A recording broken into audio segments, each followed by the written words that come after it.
Hey guys, hey guys, hey guys, back again. Part 2 of my 2-part series on shortening control arms yourself. So this is what I got done. Time to get welding. Boom, boom, boom, boom. ProMig 180.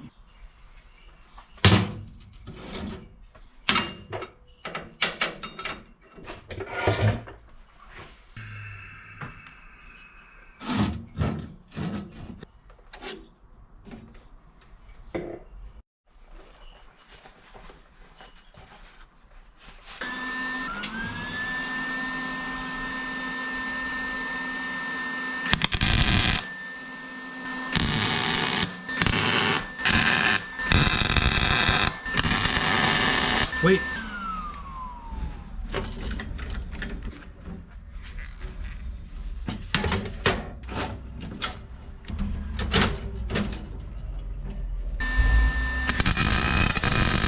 Ow, fuck, you son of a bitch.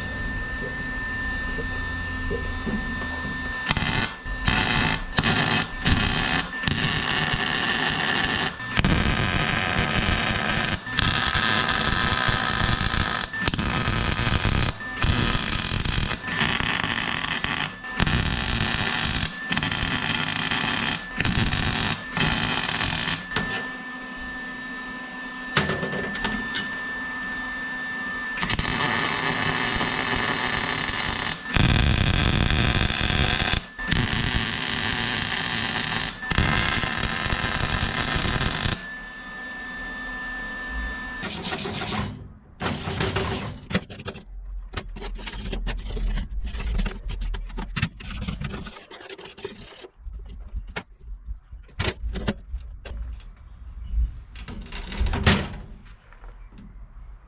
Okay, well, as you can see, I'm welding these lower control arms up, and I gotta take a little pause because I just ran out of wire.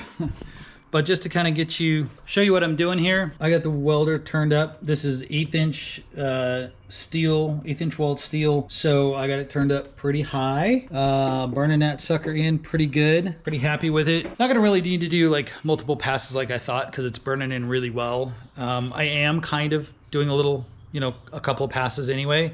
There's the first ones. They're a little ugly and blobby, but I think they'll hold just fine. Yeah, I think they'll be fine. That's the first one. So the second one's going a little bit better. This one's going a little bit better. It's a little prettier. Doesn't have to be beautiful, just has to hold.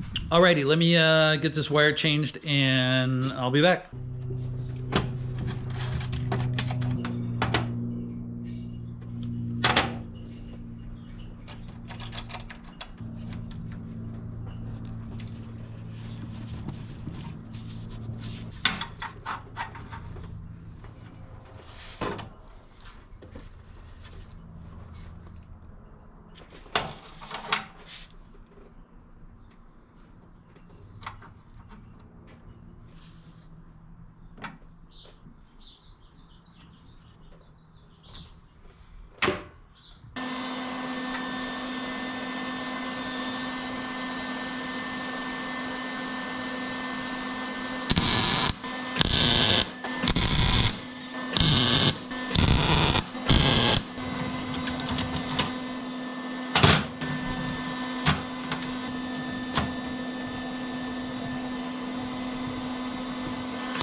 I need a hat.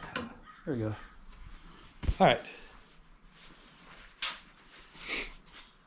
Hey guys, I'm back. So next day, so now I've got everything welded as I showed you before. And now what I'm doing is I'm press fitting back in the bushings, right?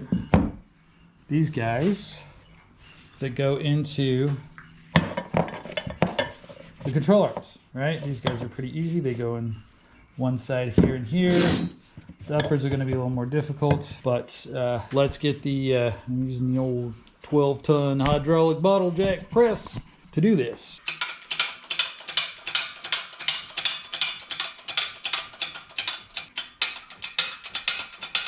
Actually, just do it with my finger. Actually goes in really easy. Literally just doing this with my finger. All right, there we go. She's all the way in. All right, so there we go. This other side's a little harder because it's not even right there. So I gotta kind of get it started. All right, here we go.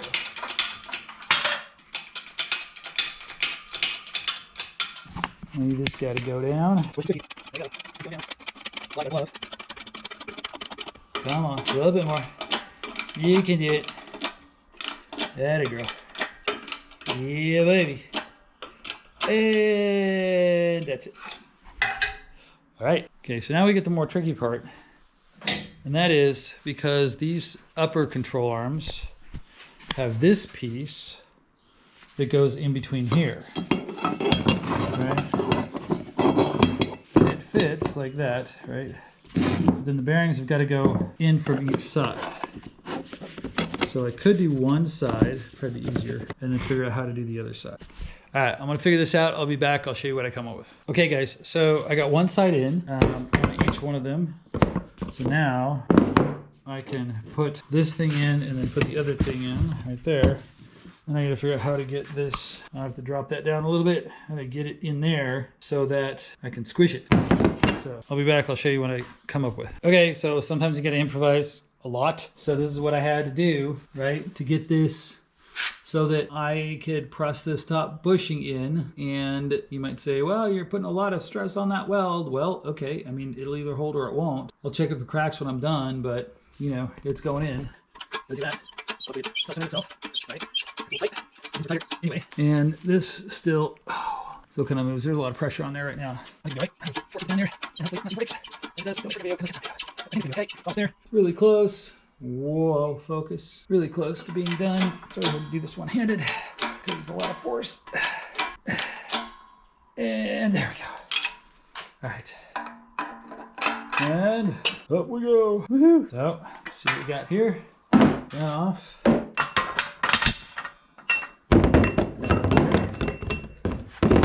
See how we did here. All right, that spins pretty good. I may have pressed it down a little too far, but it doesn't have to be super loose because it's just kind of like moving with the car. But yeah, I'm happy with that. When I get these on, after I mock them up and make sure everything works the way I want it to work, then I'll finish stripping them down and repainting them, do that stuff. I just did enough to get a good weld on them. Time to do the other one. I'll be back.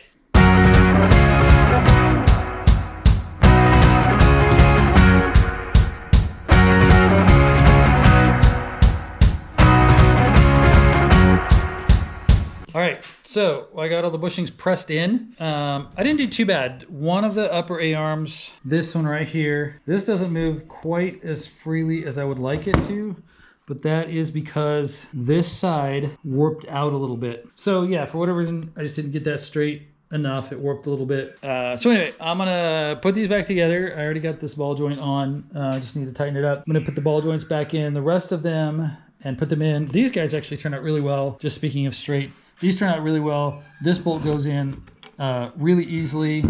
The bottoms, I'm a little bit more concerned about the bottoms than the tops because the bottoms hold more weight and have more stress on them. I also put this bolt through this one and it's all nice and straight. It goes through really easily. I think we're really good there. You know, like I said, not too bad for the first time, right? By the way, that metal is 1/8 inch, I think it's 1/8 inch thick, and it's probably the thickest metal that I've welded, right? And I had the old Pro MIG 180 cranked up. Those are the settings I had because those are the ones they recommended. All right, guys, I'm done with the suspension shortening. It makes a a big difference, right? There's much less stick out. There's still some stick out, but much less than there was before. I'll just use some fender flares, some of those bolt-on fender flares to kind of cover that, or maybe I'll just leave it. Who knows? But anyway, everything's good. Everything's all straight. I actually did really well at getting them exactly the same on both sides. I just got to cut the steering arms down a little bit. There's plenty of thread, so there's no big deal.